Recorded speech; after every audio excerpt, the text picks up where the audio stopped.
오늘은 어떤 내용을 준비를 하셨나요? 네, 어제에 이어서 지난 시간에 이어서 연기금 얘기를 좀 계속 좀 해드리고 싶은데 네. 왜냐하면 연기금들이 지금 최근 3일 연속 순매수를 하고 있기 때문에 그렇거든요. 그래서 연기금들이 뭔가 좀 태도를 보이는지 그 부분을 한번 봐야 돼요. 특히 어제 같은 경우는 유가증권 시장이 연기금이 한 1,100억 이상 순매도를 했는데 네.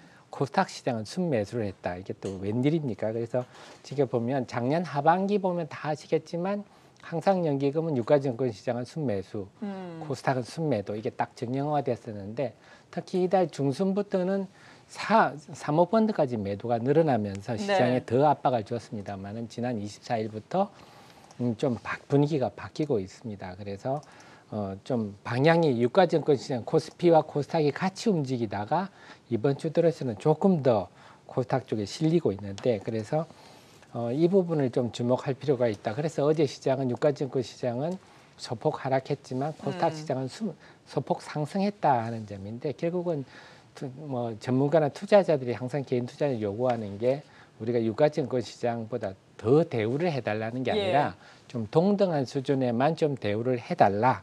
그렇게 하면 저런 게 나타날 거다는데 어제 뭐 아시겠지만 현대중공업이 대우조선해양을 인수한다 이런 얘기도 났지 않습니까? 대우조선해양에 공적자금 10조에서 13조까지 투자가 됐는데 만약에 그 돈을 벤처기업 창업에 투자를 했더라면 지금 그보다 훨씬 좀 많은 일자리가 마련되고 경제가 활성화됐지 않겠느냐 이런 얘기도 나옵니다만은 결국 자금이 얼마나 효율적으로 움직이느냐 하는 게 굉장히 중요한데 그래서 유가증권 시장과 마찬가지로 코스닥 시장을 대우를 해준다면 우리 코스닥 시장에는 뭐 말씀드렸지만 K-팝이나 드라마나 뭐 게임도 그렇고 앞으로 먹거리 바이오 산업도 그렇고 보석 같은 종목들이 꽉 차 있거든요. 그래서 그렇게 된다면 대우만 잘 해주더라도 우리 앞으로 우리 시장뿐만 아니라 우리 경제의 미래도 상당히 좀 밝아지지 않을까. 그래서 지금 연기금이 코스닥을 좀 계속 좀 분위기가 좋은데 이 분위기가 좀 이어졌으면 하는 바람도 가지고 있습니다. 네, 조금 더 물론 지켜봐야 되겠지만 연기금의 스탠스가 조금씩 변화하는 것이 포착이 되고 있다라고 말씀해 주셨는데 그렇다면 연기금이 사고 있는 종목들 어떤 것들이 있나요? 네, 지난 4일 연속 순매수를 하고 있기 때문에 그 종목들 한번 봐야 되는데 오늘도 네. 그 종목이 좀 뚜렷합니다만은 먼저 IT 쪽에 먼저 시작을 했습니다. OLED 장비나 IT 소재들을 먼저 공략을 하고 있는데 오늘도 그런 흐름이 나타나고 있습니다만은 조금은 확산되는 조짐도 보입니다. 그래서 그동안 좀 매물을 많이 받았던 엔터테인먼트 주식들, 그 다음에 게임주들, 바이오주까지 좀 매수하는 게 나타나고 있는데 그래서 이런 부분들은 반가운 현상이지만 좀 확산만 된다면 종목 장세 분위기가 더 이어질 수가 있기 때문에 연기금 통역을 계속 좀 눈여겨봐야 될 것 같습니다. 네, 그렇군요. 연기금도 변화의 조짐이 지금 있는 것 같지만 최근 들어서 외국인들이 수급이 계속해서 유입되고 있습니다. 코스닥 시장도 집중적으로 순매수하고 있는 것이 포착되고 있죠. 네, 외국인들마저 사주니까 조금 더 분위기가 좋은데 네.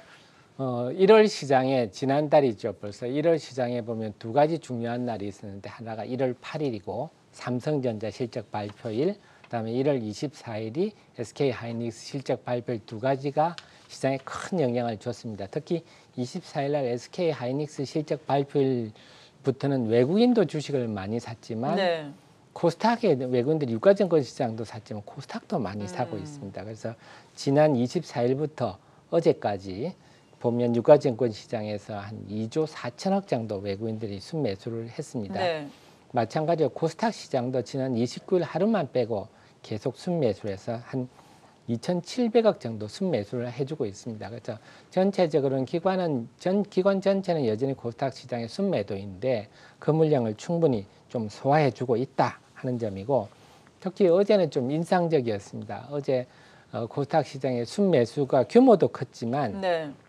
내용도 안 눈여겨보실 게 어제는 화면에 보시다시피 신라젠이라든지 셀트리온 헬스케어, HLB 바이오메드 시가총액 상위 종목들을 쓸어 담는 모습인데 꼭 유가증권 시장의 시가총액 1위 삼성전자를 쓸어 담는 것과 좀 비슷한 양상입니다. 그런데 다들 아시겠지만 시가총액 상위 종목들이 다 바이오주들이라서 네. 바이오주 전반에 탄력을 좀 주고 있다. 그래서 지금 외국인들은 시가총액 상위 종목을 사면서 바이오주 전반에 힘을 불어넣는 그런 역할을 하고 있다 봐야 될 것 같습니다. 네. 그리고 연기금에 앞서서 순매수에 대해서 집중적으로 살펴주셨는데 최근에 기관은 그래도 전반적으로 보자면 코스닥 시장에서 여전히 팔고 있습니다. 이 시간을 통해서 수급이 들어오고 있는 종목, 나가는 종목을 계속해서 설명을 해드렸었는데 연기금이 특히나 코스닥 시장에서 엔터주들을 많이 팔았었거든요.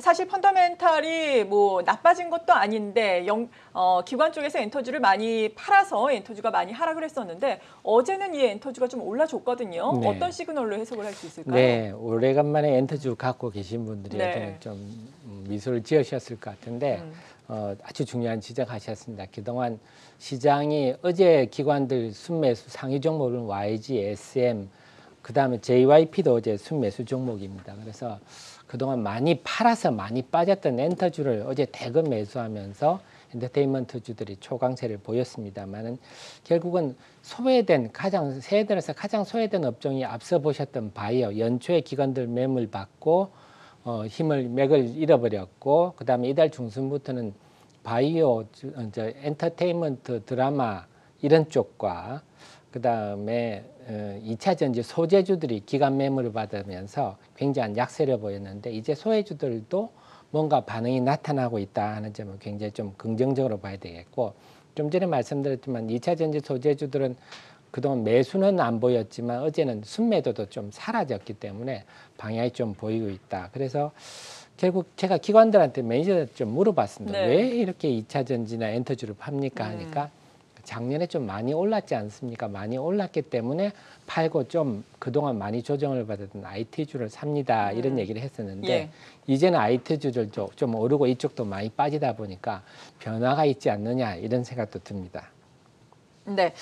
그렇다면은 개인 투자자 입장에서는 이제 어떻게 투자 전략을 가져가야 할지 마지막으로 또 유망한 투자 전략을 제시를 해주신다면요. 네, 그래서 좀 전에 여러 말씀을 좀 드려서 한번 정리를 해드려야 될 것 같은데 크게 두 가지로 보셔야 될 것 같습니다. 하나는 기존에 지금 연기금 비슷해서 기관들이 선호하는 OLED IT 장비주들은 좀 힘을 받아 탄력적으로 가고 있다 네. 보셔야 되겠고 또 하나는 소외주들의 반등 차원입니다. 소외주 아까 말씀드렸듯이 연초에 바이오주들 매물 많이 받았고 엔터 2차 전지 이런 소외주들이 낙폭이 커서 회복하는 흐름을 보이고 있다 하는 건데 이 두 부분이 제가 볼 때 이제는 좀 순환매를 보이지 않겠느냐. 그래 투자자들 입장에서는 이제는 골목 지키기를 좀 해야 되겠다. 다만 이들 주식이 지금 시세의 연속성은 잘 보이지가 않거든요. 그래서 좀 많이 올랐을 때 사면 좀 고통을 겪는 흐름도 단기간에 그렇죠. 나타나고 예. 있어서 길목 지키기 그러니까 두 가지 흐름을 놓고 길목 지킬 전략이 좀 필요하지 않나 하고 또 앞서 말씀드린 선도주가 끌고 네. 소외주들이 낙폭을 줄이는데 마침 또 이번에 설 연휴가 와서 좀 아쉽긴 합니다. 이 분위기가 좀 무르익으려고 하는데 네. 좀 식어지는 기회가 돼서 좀 아쉽기는 합니다만 이 두 가지 흐름을 유심히 보면서 설 이후 장세를 대비하시는 게 필요할 것 같습니다. 네, 지금 선호주가 OLED 장비, IT 소재라고 화면에 나갔었고 그리고 소외주가 바이오 엔터, 2차 전지 등이다라고 나갔었는데 이 부분에 대해서 조금 더 자세하게 설명을 들어보면 좋을 것 같아요. 일단 OLED 장비, IT 소재 같은 경우에는 삼성전자, SK하이닉스가 잘 가다 보니까 같이 함께 지금 올라서고 있지 않습니까? 네. 이 부분의 오름세가 어느 정도까지 이어질 것으로 보세요? 네, OLED 장비 같은 경우는 올해 제일 좀 주목할 게 예. QD LED 부분이 투자합니다. 그래서 삼성 디스플레이가 QD LED 투자를 본격화한다면 그 수혜주들이 덕을 볼 거다 하는 네. 얘기가 많고 폴더블 폰도 마찬가지로 올해부터 장비 발주가 본격화될 거다. 또 하나가 우리가 놓치지 말아야 될 게 중국이 무섭게 지금 우리 휴대폰용 중소형 OLED는 삼성 디스플레이만 세계에 유일하게 만들고 있거든요. 네. 그래서 중국이 그야말로 대륙 굴기다 해서 대규모 투자들을 한 2, 3년 전부터 본격화하고 있는데 올해는 더욱 가속화될 거다. 그래서 우리가 사실은 중국에 본격 진출하는 OLED 장비 업체들이 꽤 있습니다. 네. 그래서 이런 부분들이 모두 모였기 때문에 단순히 삼성전자, 하이닉스 올라간다고 따라가는 수준은 아니고 OLED 장비 업종은 지금 업황이 상당히 좀 좋은 편이다. 그래서 삼성 디스플레이 관련이 많은 원익 IPS라든지 SFA 같은 종목들이 탄력을 받고 있고 그 부분이 좀 확산되는 부분도 있습니다. 그래서 HB 테크놀로지라든지 SNU라든지 또 중국과 관련해서는 LIS 같은 종목들에도 이제 서서히 관심이 좀 확산되는 상황이라서 원리체 장비주들은 IT 업종에서는 그나마 좀 올해 업황에 좋은 업종으로 그렇게 이해하셔야 될 것 같습니다. 네, 그렇군요. 중국과 관련해서 디스플레이라든지 OLED 장비 쪽을 또 유망하게 볼 수 있겠다라고 말씀해 주셨습니다. TM그로스의 하태민 대표였습니다. 고맙습니다. 네, 감사합니다.